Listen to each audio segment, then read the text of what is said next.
Mr. and Mrs. Thompson thought they had found the perfect retirement refuge.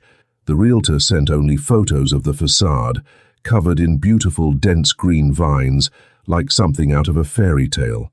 Unable to travel, they signed the contract without ever seeing the house in person. They used every cent they had saved over a lifetime. But in the first week, when they hired a gardener to clear the overgrowth, the entire facade collapsed. The vines were the only thing holding the rotting walls upright. Standing in the rubble of their dream, Charles and Susie Thompson wept. They had no idea that the moment those walls fell down was not the end of their story. It was the beginning of it. What was hidden behind those vines, something the realtor never found, something that had been waiting for the right people to arrive, would change everything. If you believe that the worst moments sometimes hide the greatest discoveries, hit that subscribe button right now. Every week on this channel, we tell the stories that prove it's never too late for life to surprise you. Now, let's begin. Charles Thompson had been paying rent since he was 22 years old. He had paid it on the first of every month, in every apartment they had ever lived in, with the reliability of someone who understood that the roof over his family's head was not negotiable. The first place, a studio in the basement of a building on Elm Street in Hartwell, Ohio, where the pipes knocked in cold weather, and the upstairs neighbor had a dog that paced at night, cost $40 a month in 1967, and felt like a fortune on his starting wage at the Kellerman manufacturing plant. He and Susie had moved in with a card table and 2 folding chairs and a mattress on the floor, and a feeling that this was the beginning of something that would only get better. It did get better. Slowly, in the way that things get better when 2 people work steadily for a long time without expecting it to happen quickly. A larger apartment when Emma was born. A house they rented, a whole house with a yard, when the kids were school age in a neighborhood where they could ride bikes to the corner store. The rented house had been their longest stay, 14 years, until the landlord's son came back from college and needed the place, and they had moved again, this time to an apartment on the 3rd floor of a building that did not have an elevator, which had mattered less at 52 than it came to matter at 68. Through all of it, the studio, the larger apartment, the rented house, the 3rd floor walk-up, the understanding between Charles and Susie was that this was temporary. Not temporary in the way of things you do not intend to keep, but temporary in the way of stages on the way to something. The something was a house, their house. Not a rented house, not a house where someone else could appear at the door and say they needed it back, but a house with their name on the deed and no one else's claim on it. They had talked about it the way couples talk about the things they are working toward, not constantly, not obsessively, but with a steady undercurrent that ran beneath everything else, surfacing at the right moments. Over dinner when money had been tight and they were recalibrating what was possible. On long drives when the conversation went somewhere honest. Late at night when the apartment was quiet and they could say the things they only said to each other in the dark. On Sunday mornings when they drove through neighborhoods that had the quality of life they were aiming for, Charles would slow the car without being asked, and they would look without speaking at the houses with the gardens and the front porches and the cars in the driveways, and the looking was a kind of planning. On anniversaries when they took stock of where things were, the house was always part of the accounting. How far they had come, how much further they needed to go, what the number looked like now compared to what it had looked like the year before. Susie had kept a folder, not a digital folder, a physical one, manila, in the 2nd drawer of the desk in the bedroom. Inside, torn pages from magazines, printouts from real estate websites, photographs of houses she had found beautiful over the years. A stone cottage in Vermont she had seen in a magazine in the dentist's waiting room in 1994 and torn out carefully when no one was looking. A farmhouse in Tennessee from an online listing in 2008 that they had looked at seriously before the financial crisis made the timing wrong.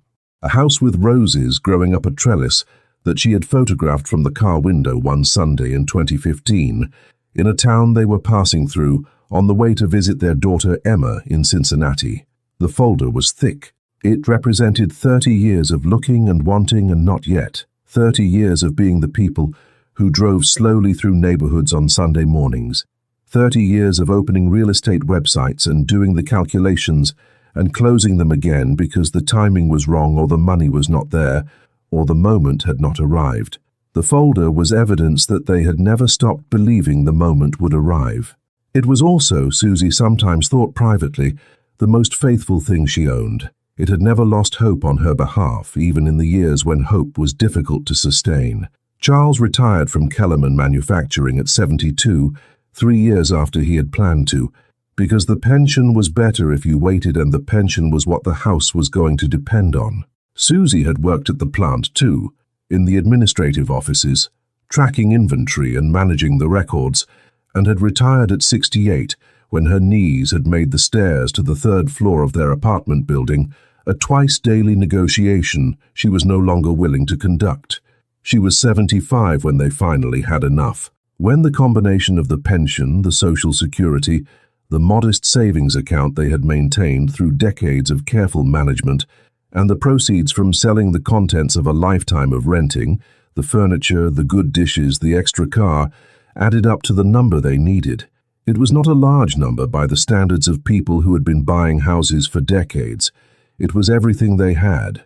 Charles had sat at the kitchen table on the evening they confirmed the number and looked across at Susie and felt something he did not immediately have a word for.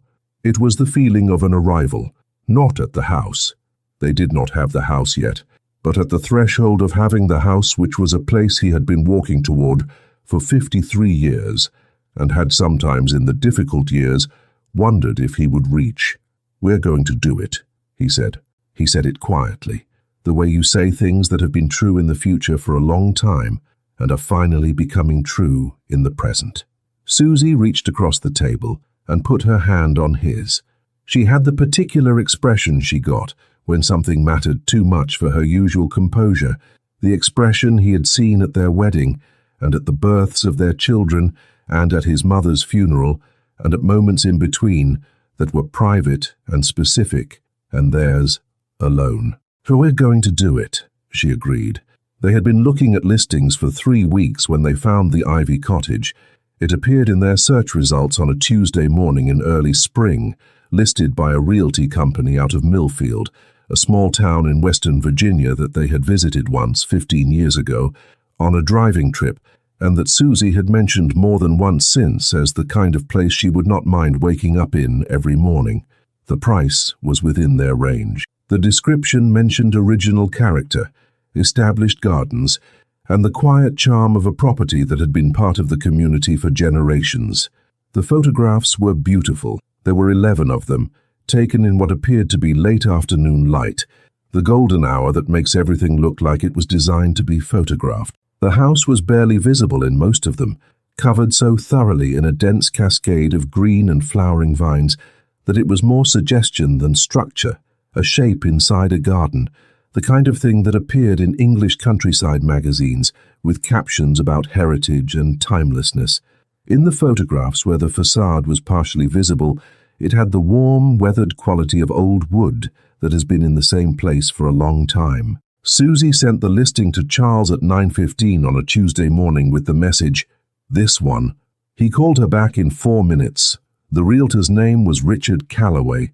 He was on the phone, everything a reassuring realtor is supposed to be, knowledgeable, enthusiastic, unhurried, full of specific details that gave an impression of expertise. He described the property with the fluency of someone who knows it well, the original construction, the established vine growth that gave the cottage its name, the community feel of the neighborhood, the value of a property in a market that was appreciating steadily. He also mentioned, with the casual authority of someone presenting an obvious fact, that there was significant interest. Several parties had expressed serious intent.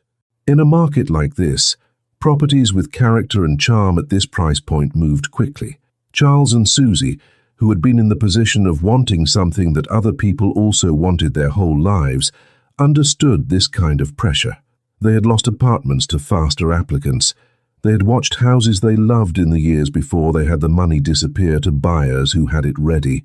The fear of being too slow was a specific and familiar fear. They asked about seeing the property. Richard explained that the sellers were abroad and the property was between management arrangements, a scheduling issue that made a viewing in the near term complicated, though he could certainly arrange something in the coming weeks if they wanted to wait. The coming weeks, he added, might be too late given the interest level. They talked about it for 2 evenings.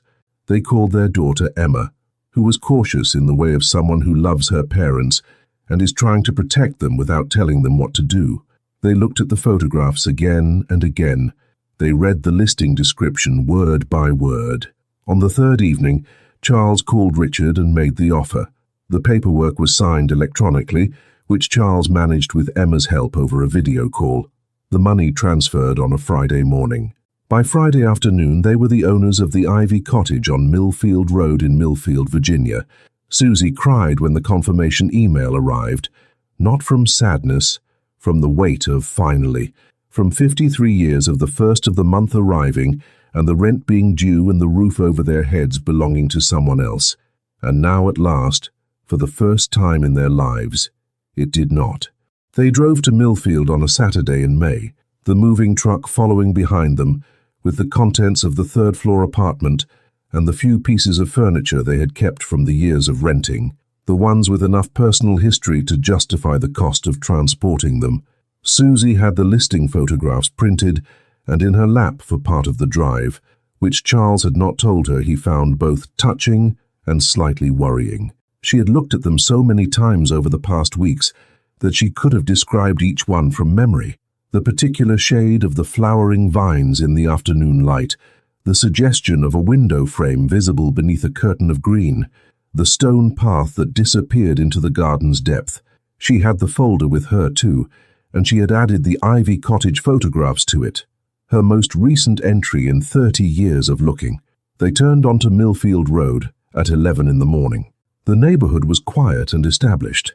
Old trees, modest, well-kept houses, the particular calm of a street that has been lived on for a long time by people who intend to stay. Charles was noting these things with the approval of someone who has thought carefully about where he wants to spend his remaining years, when Susie said, "It should be this next one." He slowed the car. The house was there. It was recognizably the house from the photographs in the way that a person is recognizable from a photograph taken 20 years ago. The fundamental structure present, but the details telling a different story than the image had suggested. The vines were there, certainly, more than in the photographs, considerably more, a growth so dense and extensive that it had the quality of something that had been accumulating for decades without management. They covered not just the facade, but the entire front of the structure, climbing to the roofline and over it, reaching along the sides in tendrils that had found their way under the eaves. Charles stopped the car in front of the property, and he and Susie sat looking at it without speaking. The stone path from the listing photographs was invisible beneath a season of uncut growth. The garden that had appeared in the background of several images as a pleasant established space was a tangle of overgrown shrubs and weeds that had been left to compete without intervention for what looked like several years. The front gate was rusted in a way that suggested it had not been opened regularly. The photographs, Susie said quietly, were older, Charles said. He said it carefully, in the tone of someone managing a fact. They sat for another moment. Then Charles opened the car door. The front gate protested when he pushed it. The stone path, once he found it under the growth, was uneven. Several stones had shifted or sunk, creating a walking surface that required attention. The smell reached him before he was halfway to the door, damp and vegetative, and underneath it, something older and less pleasant. The smell of enclosed spaces that have been sealed against air circulation for too long. He found the door under a particularly thick curtain of vines and inserted the key Richard had sent by courier. The lock turned. He pushed the door open. The interior was dim.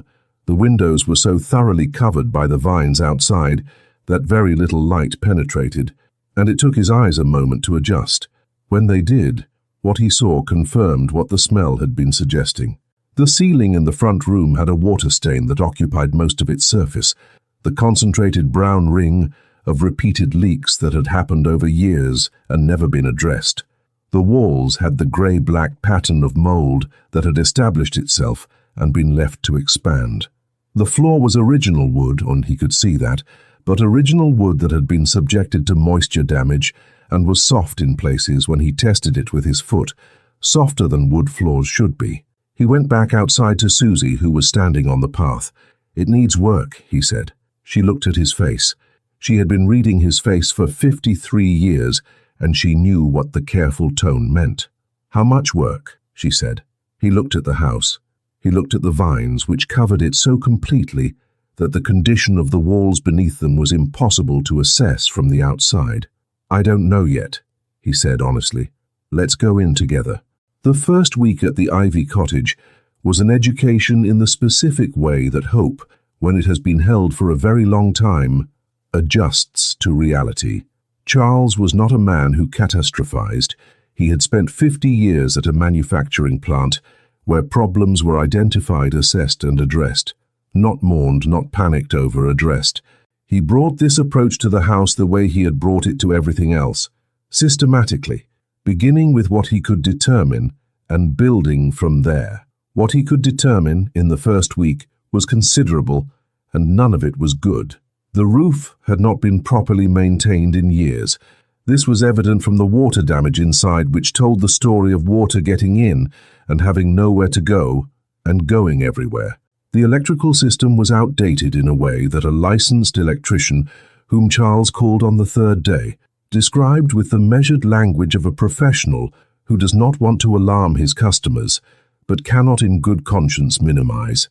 It needed to be entirely replaced, and the house should not be considered safely occupied until it was. The plumbing had multiple points of failure. The basement, which they had not known existed until Charles found the door behind the kitchen, had standing water. Susie made lists the way she had always made lists, methodically, without drama, identifying what was known and what was unknown, and what needed to happen in what order. The lists were long. She filled 3 pages of a legal pad in the first 4 days. On the evening of the 4th day, she sat at the card table they had set up in the front room. The good furniture was still in the moving truck, which they were keeping on the street until they understood more about the floors, and she looked at the 3 pages, and she thought about the folder in the desk drawer, the 30 years of clipped photographs and printed listings, and she allowed herself to feel, for a controlled and private moment, the full distance between what she had imagined and what she was looking at. Then she closed the legal pad. She made tea on the camp stove they had brought for exactly this kind of contingency, because Susie Thompson had been managing contingencies her whole life and knew to prepare for them. She brought Charles his cup and sat beside him. "We've been through harder," she said. He looked at her. "Name one," he said. She thought about it. 1987, she said. "When the plant cut shifts and we had 4 months on your reduced salary, with 2 kids in school and Emma's braces." He was quiet for a moment. "Fair," he said. "And 2003. When my mother was sick, and we were driving to Columbus every weekend for 8 months, and you had the shoulder surgery." "Also fair," he said. "This is a house," she said. "It's a bad house, but it's our house. No one can tell us to leave." He put his hand over hers on the table. He did not say anything because there was not anything to add. The jardineria service came on the morning of the 8th day. Charles had found them through a referral from Harold Bennett, the neighbor 2 doors down, who had come over on the 2nd day with a pie, and the open face of someone who had information and was trying to decide how much of it to share. Harold was 71 and had lived on Millfield Road for 30 years and knew the history of every house on it, the way long-term residents know things, not officially, not in documents, but in the accumulated memory of having been present. The gardening crew arrived at 8 in the morning, 2 men with the equipment for significant vine removal and the professional detachment of people who have seen difficult properties before and do not editorialize.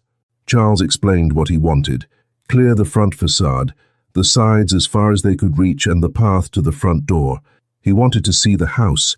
He wanted to understand what he was working with.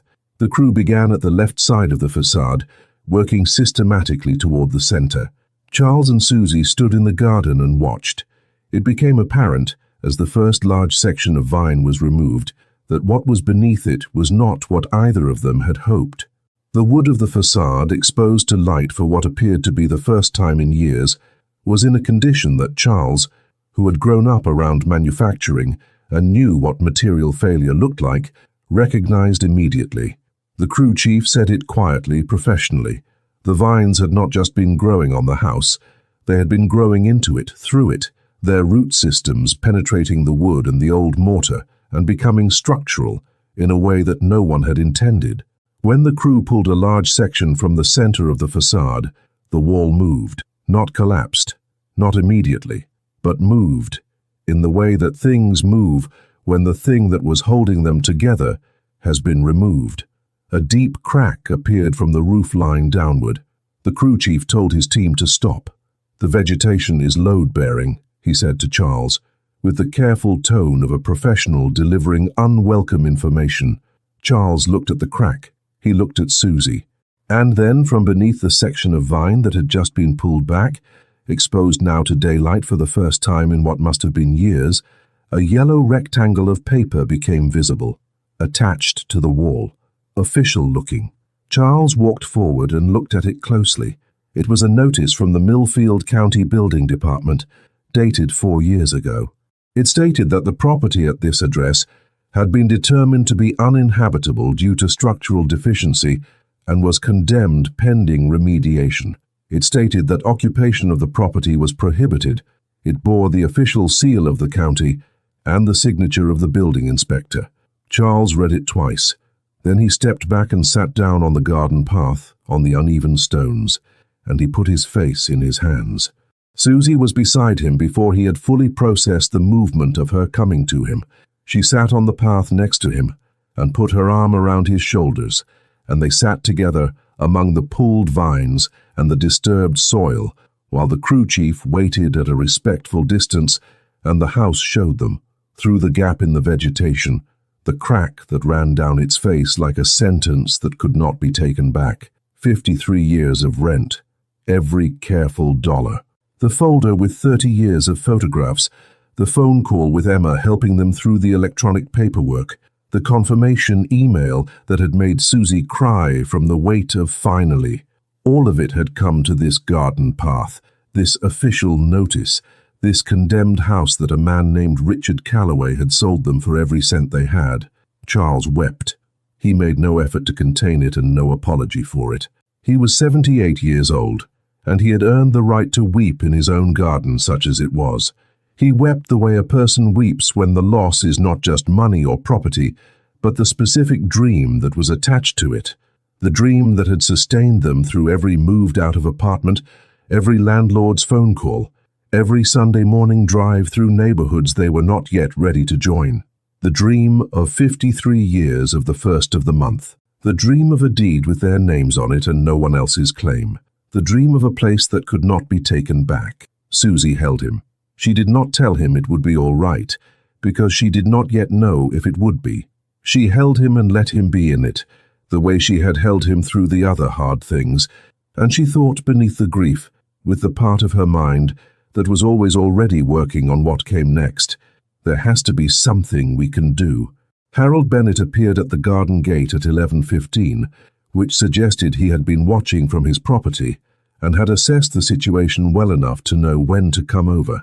He was a small, precise man with white hair he kept carefully combed, and the manner of someone who says what he means and means what he says, which Susie had identified on his first visit and had filed as a quality she trusted. He had brought pie on that first visit. He brought nothing now. He had read the situation correctly and understood that pie was not the right instrument. He looked at the condemned notice on the wall. He looked at the crack in the facade. He looked at Charles and Susie on the garden path. "I was afraid of this," he said. Charles looked up at him. "So you knew?"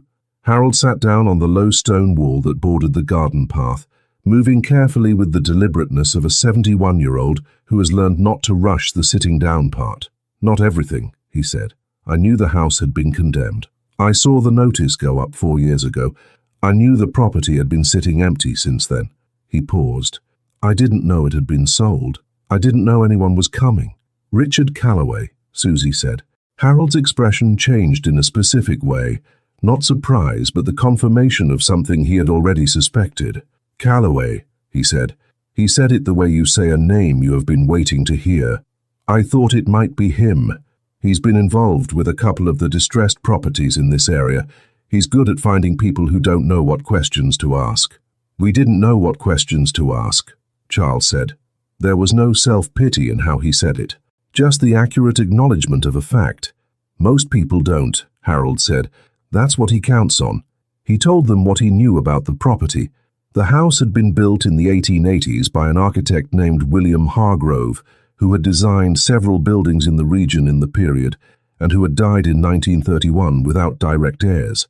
The property had passed through several owners in the decades that followed, the last of whom had departed 4 years ago. Left abruptly, Harold said, under circumstances that were unclear, and the house had been vacant since. The county had condemned it within a year of it being empty, when a routine inspection had found the structural issues that the years of deferred maintenance and the advancing vine growth had created. "What about Calloway?" Charles asked. "What right does he have to sell a condemned property?" "Legally, not much," Harold said. "But the question is how he got the listing in the first place, and what he disclosed to you before you signed." He paused. "Did the contract mention the condemnation?" Charles and Susie looked at each other. They had read the contract. Emma had helped them read it. The language had been dense and technical, and Richard had been reassuringly explanatory about each clause as they worked through it together over video call. "We need to find the contract," Susie said. "Yes," Harold said. "You do. And you need an attorney who handles real estate fraud." He said the word fraud with the same directness he said everything else, not dramatically, just accurately. He stood. "There's something else," he said, "about the house, about what Hargrove left behind."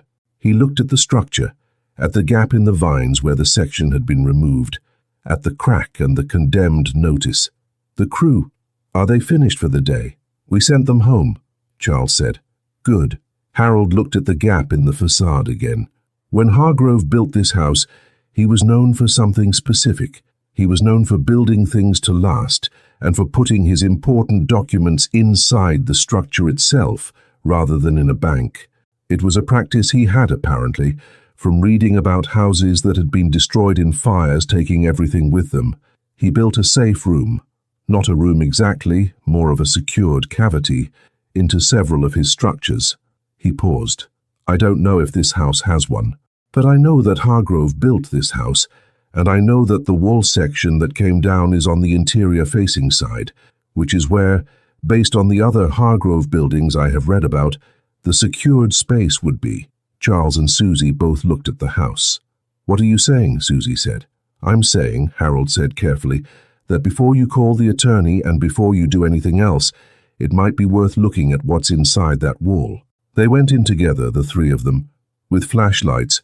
Harold had brought one, anticipating, moving carefully through the condemned structure with the awareness of people who understand that the floor beneath them is not fully trustworthy, and that the ceiling has its own opinions about its remaining useful life. The section of wall that had cracked when the vine was removed was in the front room, to the right of what had been the main entrance.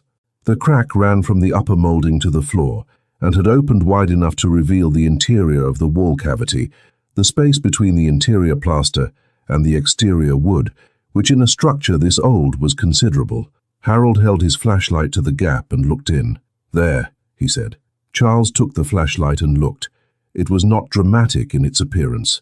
It was a metal box, approximately the size of a large hardcover book, set into a bracket that had been built into the wall framing. It had a handle on its face, and a keyhole that had no key. The metal was dark with age, but appeared intact. The sealed space of the wall had protected it from the moisture that had done so much damage elsewhere in the structure. Charles reached in and took hold of the handle. The box did not move.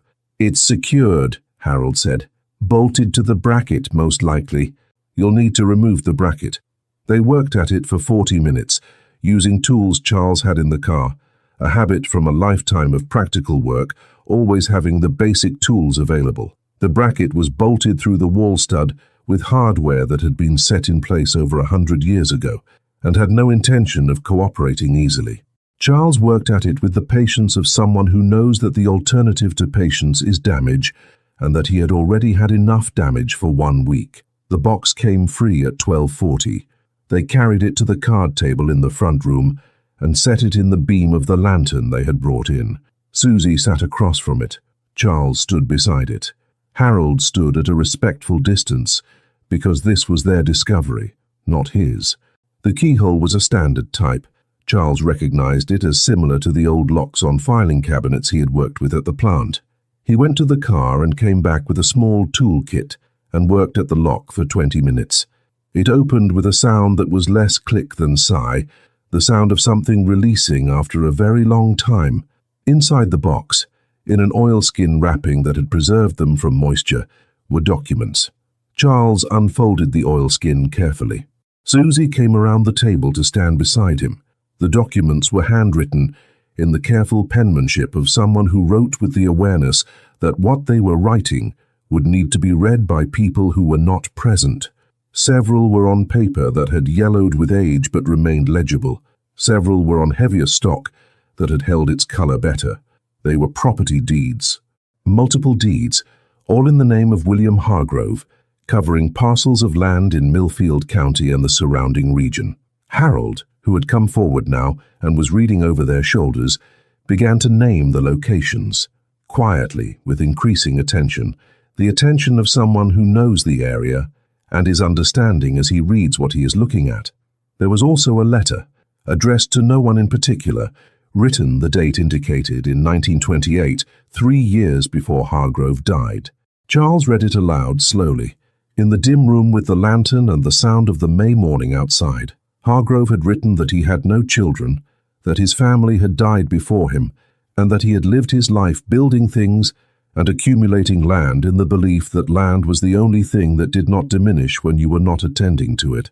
He had placed these documents inside the house because he trusted the house more than he trusted the institutions of his time, which had proven, in his experience, to be less permanent than good construction. He had written, "To whoever finds this, these lands are for the one who was meant to find them, whoever had the patience to wait for the walls to speak." Susie put her hand over her mouth. Charles set the letter down. Harold, who was still reading the deed, said in a quiet voice, "These properties, several of them, I know these parcels. I've watched them over the years. Some of them have been sold. Some are still vacant. The ones that are still standing—" He stopped. He looked at Charles and Susie. "You're going to need an attorney," he said again, but in a different tone than before. "Not just for Callaway, for this." The attorney's name was Patricia Dowell, and she came recommended by Harold, who had used her for his own estate planning, and who said she was the kind of attorney who did not waste words or time. She came to the property on a Thursday, 2 days after the discovery, and she read the documents at the card table in the front room with the focused attention of someone for whom documents are a primary language. She read them twice. She made notes. She asked several specific questions about the condition of the property, the terms of the purchase, the communications with Richard Callaway before and during the transaction. Then she set her pen down and looked at Charles and Susie. "The good news," she said, "is that you have a case. The condemnation notice was a matter of public record. Any realtor representing this property was legally required to disclose it. The fact that it was hidden behind vegetation does not alter the legal disclosure requirement. He would have known about it through the county records, and he had an obligation to tell you." "And the Hargrove documents?" Charles asked. "That's more complex," she said. "These are legitimate historical property deeds. Whether they convey active property rights depends on a title search for each parcel. Some may have been legally transferred in the years since Hargrove died. Some may not have been. The ones that haven't been legally transferred in clear title chains would potentially still belong to the Hargrove estate, which, with no heirs, would revert to the county, unless there's a mechanism to claim them." She paused. "However, the fact that you found them on property you now own in a structure you legally purchased creates an interesting legal question about what rights attach." She said she would begin the title searches immediately. She said the fraud case against Callaway would be filed with the county and the state real estate board simultaneously. She said that in her experience, cases like his, where the evidence of non-disclosure was as clear as a condemned notice hidden behind vegetation, tended to move toward resolution fairly consistently. She was, as Harold had promised, not a person who wasted words. The title searches took 3 weeks. During those 3 weeks, Charles and Susie lived in a short-term rental that Patricia had helped them locate, because the condemned property could not legally be occupied, and because the alternative was driving back to Ohio, and Charles had made clear that he was not ready to do that. He was not ready to leave Millfield. He was not ready to leave the property on Millfield Road, which was a disaster and a condemned structure, and the place where the wall had come down and shown them something that might change everything. He was 78 years old, and he had been patient for 53 years, and he was not done yet. The results of the title searches came back on a Wednesday, 3 weeks after Patricia had begun them. She called at 9 in the morning. She was, Charles had come to notice, a person who made important calls in the morning, before the day could complicate things. She spoke for 12 minutes. Charles had his legal pad in front of him and took notes in the careful shorthand he had developed over 30 years of plant meetings, the kind of notes that preserved the facts without editorializing. Susie sat beside him and listened with the focused stillness she brought to information that required absorbing rather than just hearing. Of the 11 parcels documented in Hargrove's deeds, 4 had been legally transferred in clear chains of title in the decades since his death and belonged to their current owners without question. 7 had not. 7 parcels of land in Millfield County and the surrounding region had sat in a kind of legal limbo for nearly a century, not abandoned exactly, not claimed, simply unremarked in the way that things are unremarked when no one is looking for them. The 7 parcels had value. Patricia was specific about this. She had consulted with a property appraiser who knew the region. The combined assessed value of the 7 parcels in current market conditions was significant in a way that Patricia described with the careful language of an attorney who does not want to create expectations she cannot guarantee, but who also cannot in good conscience minimize what she is seeing. The legal process for establishing claim to the parcels would take time. It would involve the county, the state, and potentially the courts. Patricia did not minimize the complexity. But she also said, with the directness Harold had promised, "I believe you have a legitimate path, and I believe we should walk it." Richard Calloway was served with a civil complaint on the same Wednesday.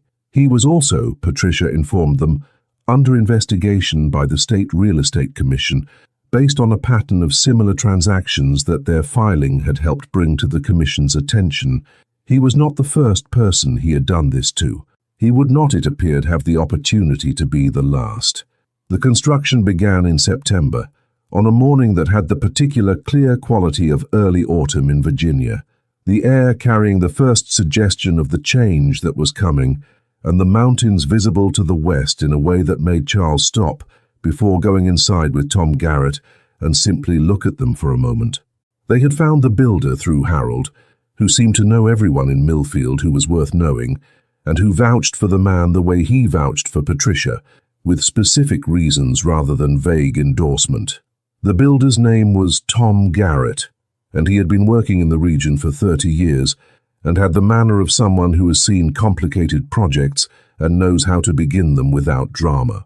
Charles and Tom walked the property together on the first assessment visit, and Charles asked questions that came from a lifetime of manufacturing, questions about materials and load and sequencing, and the relationship between what was salvageable and what needed to go. Tom answered with the respect of someone recognizing a man who knows how to think about physical systems. Most of the original structure had to come down. This was the hardest moment of the process, harder in some ways than the discovery of the condemnation notice, because watching the walls of the house fall was final in a way that the notice had not been final. But beneath the damaged structure, the foundation proved sound. Hargrove had built the foundation to last, and it had lasted, and Tom said it was the kind of foundation that did not need to be replaced, only built upon. They kept the foundation.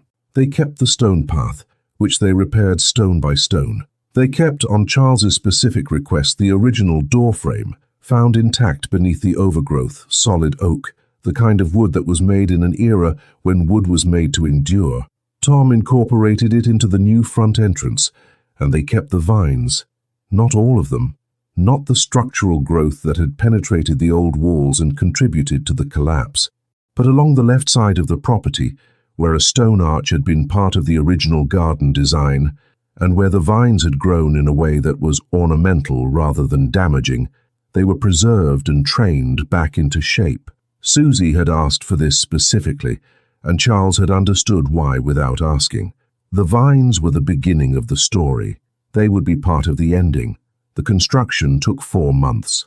Susie made decisions about the interior, with the focused attention of someone who has been thinking about this for 30 years and has very specific ideas about what she wants. The kitchen window was positioned to catch the morning light. The front room had the fireplace she had always wanted, a real one with a hearth she had chosen from samples Tom brought to the rental apartment.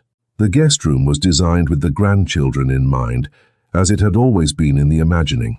Bunk beds, a window seat, storage for the toys that would accumulate. Charles built a garden bench himself, with Tom's guidance and occasional consultation, in the corner of the yard where the afternoon light fell best in the late afternoon, when everything turned gold.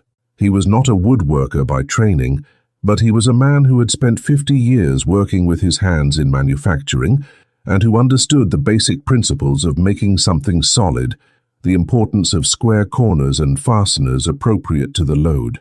The bench was not perfect. A woodworker would have found things to criticize, but it was sturdy and it was his, and it was exactly where he wanted it. And when Susie sat on it that first afternoon and said it was the most comfortable bench she had ever sat on, he received this as the gift it was very clearly intended to be. They moved in on a Thursday in January, cold, clear, the mountains visible to the west in the particular winter light that made Susie think of the photographs she had looked at for so many years. The moving truck this time carried their good furniture, which had been in storage during the construction.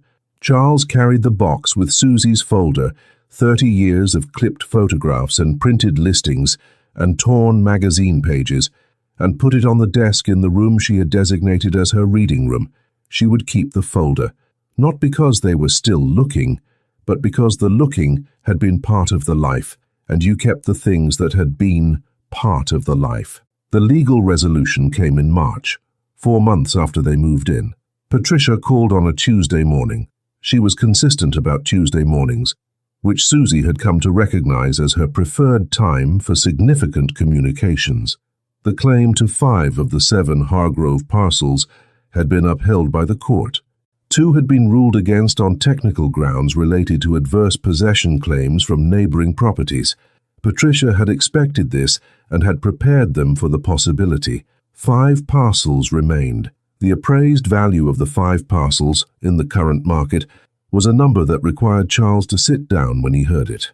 He sat at the kitchen table, the good table, the one from the apartment they had rented for 14 years, with the scratches on the left corner from when Emma was 9 and had pushed her bicycle through the kitchen, and he looked out the window at the garden, where the winter had not yet released its hold on things, but where the first suggestion of green was appearing in the place where Susie had planted bulbs in October.